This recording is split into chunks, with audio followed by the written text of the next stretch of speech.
So you mentioned today normal, right? And Right. I know that you've been encouraging those working in law these days to use the phrase today normal. Can you tell us a bit about what that means? So, you know, COVID happened, lockdown happened, right? And we started to hear everybody talking about, is this the new normal? Is this normal? Right? We heard a lot about that. When is this going to be over? I want to get back to my normal life. So that was going on a lot, a lot, a lot, a lot. And I could even feel it myself, the desire to be able to return to that, right? My everything about me, my body, my brain wanted to go out, go live my life. Then I get out there and I'm like, what the heck? This is not what I left. Things are different. Even seeing somebody that is familiar to me, all of a sudden they're apprehensive to come near me. It was all the signals that most people don't want. If they've formed relationships, if they have, sense of connection with others, and if their own self-identity, right, depends on all of this. So as we then started to move through COVID and the news started coming out and everything was just so different, state by state, right, country by country, and the world is so small, it became impossible because how are you going to know what's going to really be the standard when the standards of our normal standards have been in existence for decades, right? We've taken them for granted how long it's gotten there.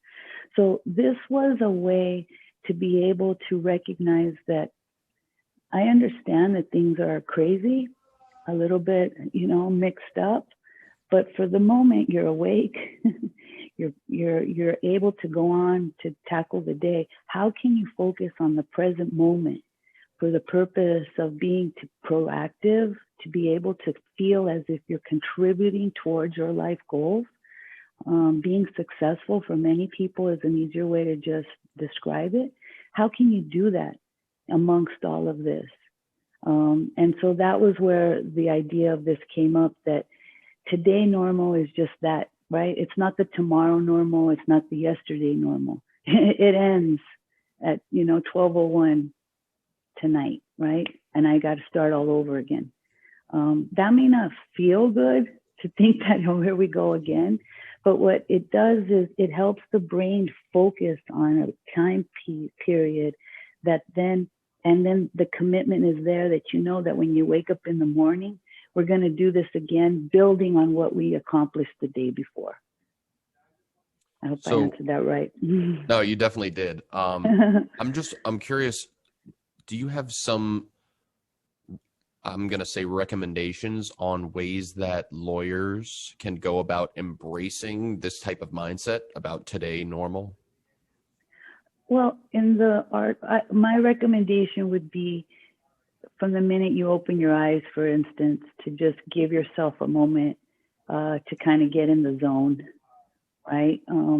I have a bad habit. Many of my colleagues have the same habit of, reaching then for whatever gadget we're now so used to being in our hand all the time, right? Wanting to check, or it doesn't even make sense, right? It's like, give myself a little bit of time.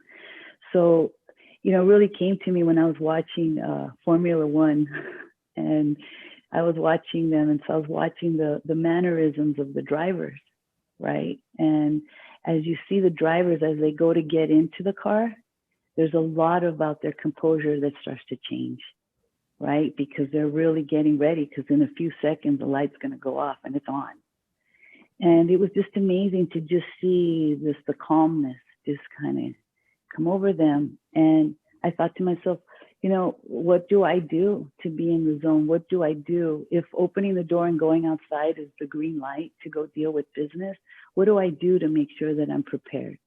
So one thing I thought of, really taking a moment in the morning to wake up and, okay, I'm here, all body parts working as well as we can, depending on your age or whatever, right?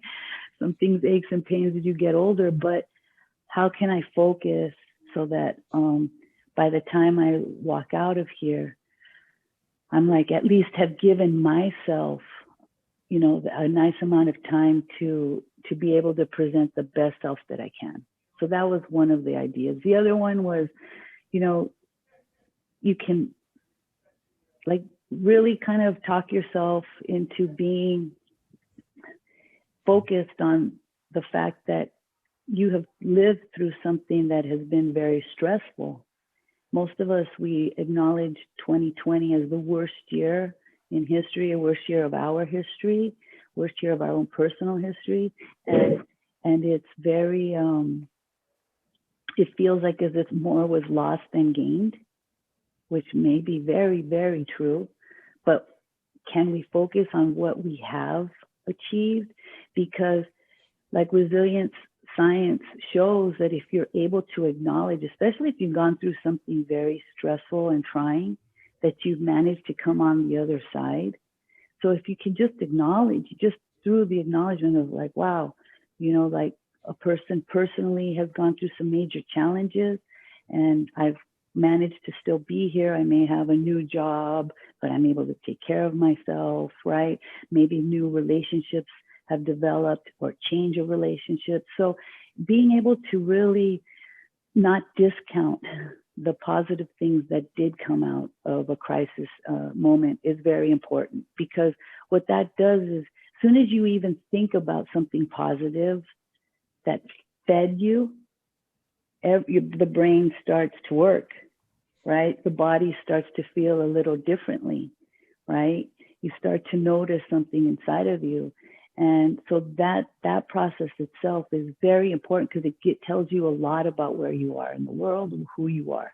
And so, that's something that I really recommend. It's almost, as if you take like a little bit of step outside of yourself and just kind of observe yourself for the purpose of making sure that, again, that you're presenting the most successful best self of who you are.